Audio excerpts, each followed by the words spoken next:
پیارے نبی کا پیارا بچپن۔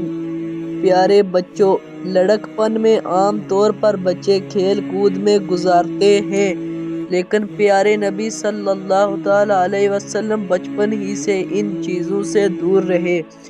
جب آپ اپنے پاؤں پر چلنے کے قابل ہو گئے تو باہر نکل کر بچوں کو کھیلتے ہوئے دیکھتے، مگر کبھی خود کھیل میں شریک نہیں ہوتے۔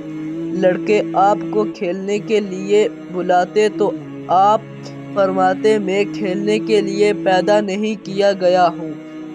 آپ نے 2 سال تک حضرت حلیمہ کا دودھ پیا، لیکن ہمیشہ دائیں جانب سے دودھ پیتے تھے۔ بائیں جانب دوسرے شریک بھائی کا حصہ تھا، اس لیے آپ نے کبھی اس طرف منہ نہیں لگایا۔ آپ ہمیشہ سچ بولتے تھے، اسی لیے سب آپ کو بچپن ہی سے صادق اور امین کہتے تھے۔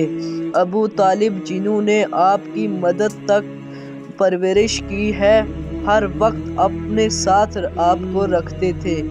ان کا بیان ہے کہ میں نے محمد عربی صلی اللہ علیہ وسلم کو کبھی جھوٹ بولتے ہوئے نہیں دیکھا۔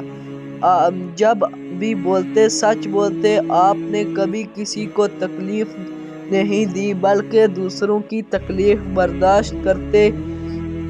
بری بات کو زبان پر لانا تو دور، کبھی خلاف تہذیب بات کبھی زبان پر نہیں لاتے۔